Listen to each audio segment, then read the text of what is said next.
عندنا في دمشق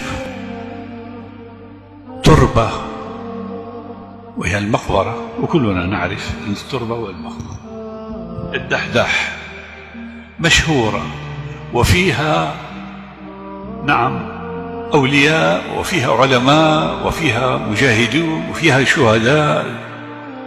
تربة مشهورة في دمشق، كل من عرف دمشق يعرف هذه التربة. كان فيها رجل يعمل حفار، يعني بينزل أموات عن القبر.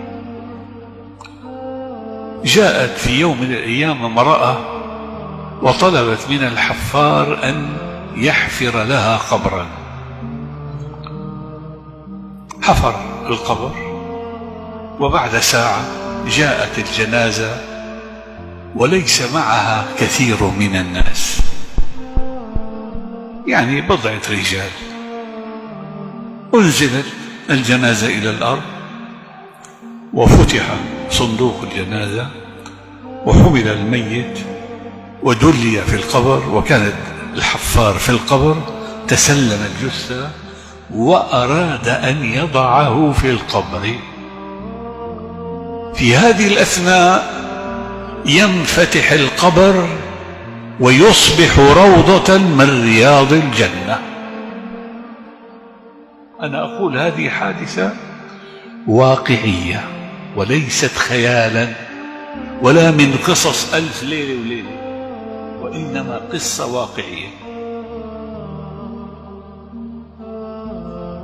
أغمي على الرجل لما رأى، ورأى اثنان جاء على أصيلة فرس وأخذ الميت وذهبا به.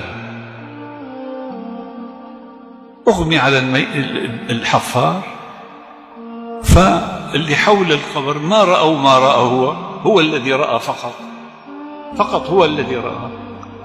رشوا عليه ماء وسحبوا وطالعوا من القبر. كانت المرأة مضت. ما لك؟ قال له والله رأيت عجبا، رأيت كذا كذا كذا. سبحان الله، قالوا لعله هذا واهم، لعله كذا، وتركوا. مضت شهور، جاءت المرأة مرة ثانية بعد شهور وطلبت من الحفار أن يحفر قبر. حفر القبر، جاء الميت حمله ووضعه في القبر، ففتح له روضة من رياض الجنة. وجاء ملكان أخذاه منه، لكنه تجلد، ما أغمي عليه، وعلى طول خرج من القبر وتبع هذه المرأة. تعالي، من أنت؟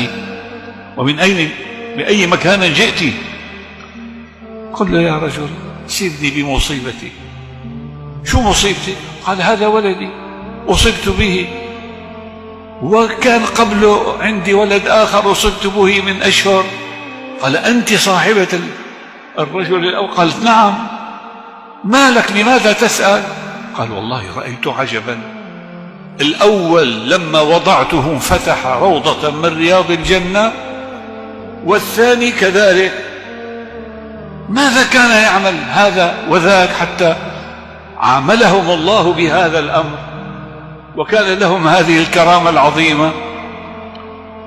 قالت له أما الأول فكان طالب علم،